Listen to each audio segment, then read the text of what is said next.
Hello friends, नमस्कार। जय Jagannath.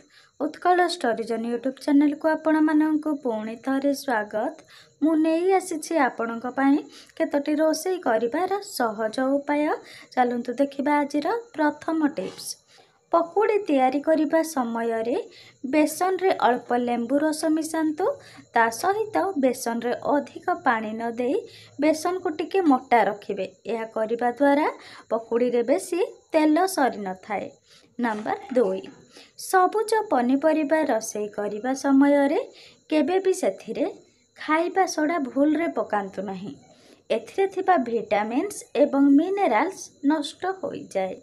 Number 3, माछ किंबा मांस को भल भावरे धोईकी सेथिरे लूण हलदी एवं अल्प तेल देई भल भावरे गोलाई किछि समय रखिले मांस नरम हुए एवं आमिष गंध आपे आपे दूर हो जाए। नेक्स्ट, बोरा तैयारी कला बेले बोटा आण ठीक अच्छी कि नहीं परीक्षा करबा पई हेले गोटे कप पानी रे किछि बुंदा आण पकई देखंतु। जदि आणटी भासिला तेबे जानिबे जे आण ठीक अच्छी।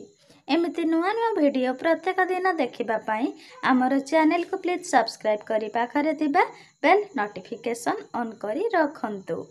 नेक्स्ट, सूप रे लूण बेसी होई जाइथिले सेथिरे आलू को खंड खंड करी पकाई 5 ରୁ 10 मिनिट जाए रांधंतु।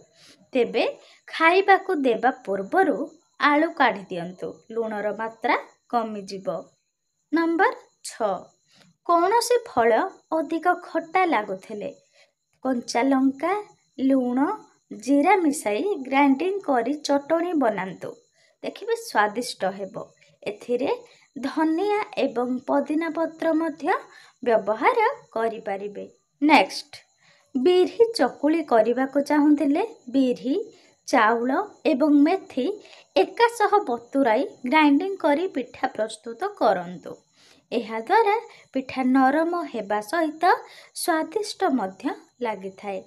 नेक्स्ट, बिरयानी रांधिबा समय रे भात शीघ्र फिटी जाए, तेणु सेथिरे अल्प तेल मिसाई देले भात न फिटिकी गोटा गोटा होई रही थाए।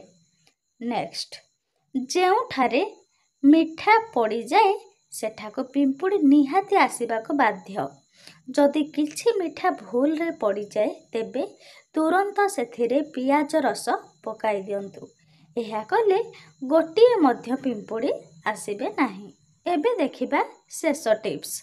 जदि पितल बासन को अधिक चमकेइबा को चाहुछंती ताहेले समान परिमाण रे अटा एवं लूण नेई सेथिरे विनेगार मिसाई गोटे पेस्ट प्रस्तुत करंतु एवं सेथिरे बासन को सफा करंतु। देखिबे पितल बासन पूरा चकाचक होई जिवो।